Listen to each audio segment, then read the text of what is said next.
જય માતાજી મિત્ર, જય ગોપનાથ ચેનલમાં આપનું સ્વાગત છે. સાહેબ, સત્ય કોઈ દી હતાતું નથી. હાસી વસ્તુ છે ને એ કોઈ દિવસ દાબી દૂબી રહેતી નથી.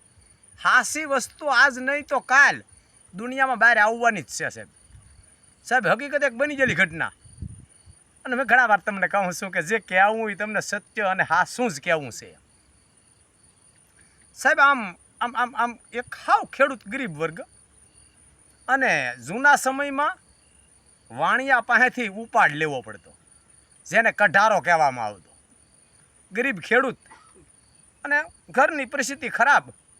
હવે એમાં કાંઈ એવું કાર્ય કામ આવ્યું, એના કારણે એ સસ્તાઈમાં પૂરા 1000 રૂપિયા લેવા પડ્યા વાણિયા પાસેથી.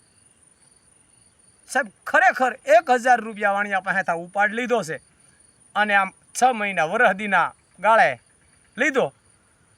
અને સાહેબ એ વ્યક્તિ એવું ખેતીની મહેનત મજૂરી જાત મહેનત કરી, અને સાહેબ બહુ મહેનતે જે સમયસર 1000 રૂપિયાનું બેલેન્સ કરી લીધું. અને સાહેબ એ બેલેન્સ પૈસા તો સાહેબ કેમ થાય દુનિયામાં ખબર છે મને ને તમને આજે, કે પૈસા બનાવવામાં કેવડી મહેનત થાય.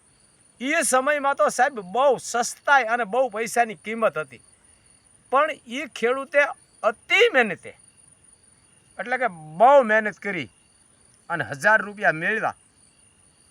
અને શેઠની પાસે ગયો, લ્યો શેઠ આ તમારા 1000 રૂપિયા. લાવ લાવ લાવ. 1000 રૂપિયા લઈ લીધા. ખેડૂત એકદમ અભણ માણસ. શેઠ શેકી નાખો. હા લ્યો ચોકડી મારી છે, ચોકડી મારી છે. એ જે એનું લખાણ દસ્તાવેજ કરેલો હતો એના અંદર ચોકડી મારી દીધી સાઈની. એ સમયમાં ગઢાઓ એમ કે એ આ બોલપેન નહોતી, આમ જે કાંઈ દાંતણની કૂંચ કે મોરના પીસથી આમ લીટા કરવામાં આવતા. ચોકડી મારી દીધી, પૂરું. હવે આ ખેડૂત આપીને વયો ગયો, અને માથે 1-2 વર્ષ વ્યાં ગયા. અને જે વાણિયો શેઠ કે મારા 1000 રૂપિયા લાવો, એટલે આ વ્યક્તિ કે મેં આપી દીધા છે, અને વાણિયો કે નથી આપ્યા. હવે સાહેબ 1 રૂપિયો ન થાય, 1000 રૂપિયા કેમ મેળ કરવો? અને એમાંય ખોટા કેમ આપવા? સાહેબ ખોટા આપવામાં તમને ખબર હશે, કોઈને આપણે કાયદાસર લીધા હોય ને દેવા પડે ને એ તકલીફ ન હોય, પણ અમસ્તા આપણને છેતરીને આપણને ઉલ્લુ રમાડીને કોઈ માંગે તો કેવડી તકલીફ થાય? હાશું બોલજો, બહુ તકલીફ થાય ને.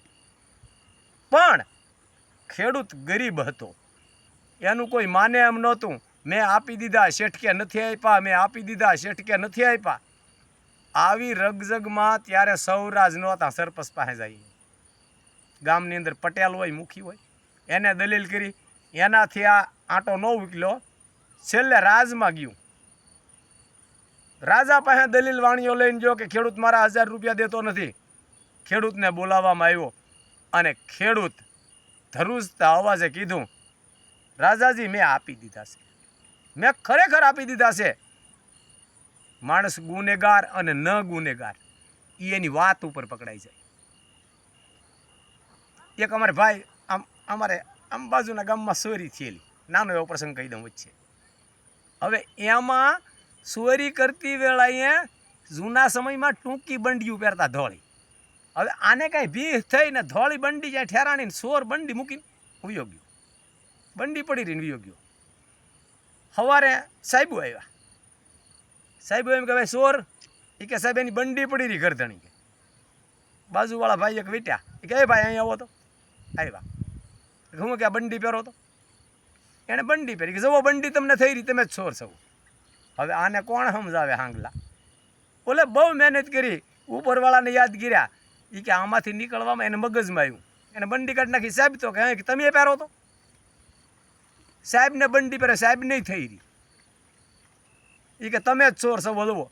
એટલે આવા અમુક કપડાં પહેર્યા એ ચોર નક્કી ન થઈ જાય. એમ એની ભાષા ઉપર નક્કી થઈ જાય કે આ ચોર છે કે નહીં. રાજાને વિચાર આવ્યો, કદાચ આ ખેડૂતે આપી દીધા હોય અને વાણિયામાં કાંઈ ફેર લાગે છે, જાઓ આનો સવાલ હું તમને કાલે આપીશ. એટલે વ્યા ગયા. બીજા દિવસે સભા ભરાણી, વાણિયાને બોલાવવામાં આવ્યો, ખેડૂતને બોલાવવામાં આવ્યો. ખેડૂત ધ્રુજતે અવાજે ઊભો છે કે ભાઈ તે આપી દીધા? એ કે હા. પાક્કું? એ કે પાક્કું. કોની સાક્ષી આપ્યા રાજા કે? ત્યારે અધેર જોઈને કીધું, રાજન કોઈ સાક્ષી નહોતા, મેં સૂર્યની સાક્ષી આપ્યા. એક ઉપરવાળો મારો નાથ સૂર્ય ભાળતો હો, બાકી કોઈ ભાળતું નહોતું, હું ને શેઠ સિવાય. આ સૂર્યવંશી રાજા હતા. સૂર્યનું નામ પડ્યું એટલે પોતાના રવાડા ઊભા થઈ ગયા. વાણિયાની સામે કરડી આંખે જોઈને લાવ દસ્તાવેજ. જે લખાણનો દસ્તાવેજ તો એ વાણીએ પાનું આપ્યું. રાજાએ જોયું આમાં જમા થયેલા નથી, અને આ ભાઈ કે મેં જમા કરાવી નાખ્યા હતા, હવે આમાં કરવું હું? આ દસ્તાવેજ લઈ અને રાજા ઝરૂખા માથે વ્યા ગયા.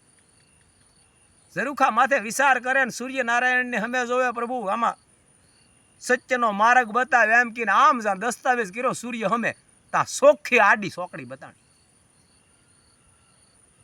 સૂર્યની હમે જા આમ કાગળ દસ્તાવેજ નો કર્યો ત્યાં આડી સોકડી દેખાણી. અને રાજાને નક્કી થઈ ગયું ખેડૂત નિર્દોષ છે.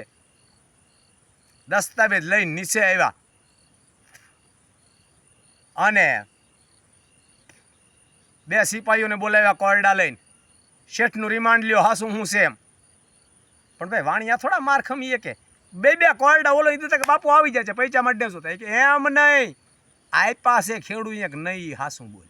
ખોટા પૈસા તો તારા મારે દેવા છે એમ, તારા ખોટા નથી કરવા. એ કે આપી દીધા.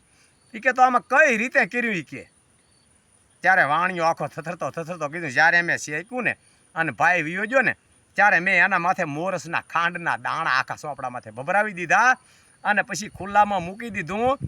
એટલે એ કીડિયું મોરસ સોંટી ગઈ, એના સાથે કીડિયું જે મોરસ લેવા હાટું થઈને મારી સાંઈ હતી ને બધી ઉછેડ લીધી હતી. કાગળની યારે મોરસ ભીની સાંઈમાં સોંટી ગઈ હતી અને પછી હુકાઈ જવા દઈને મેં આગળ મૂક્યું. એટલે સાહેબ એ બાપુ બધું કીડિયું ઉપાડી જ છું અને સોકડી જે મારી હતી ભૂંહાઈ જતી.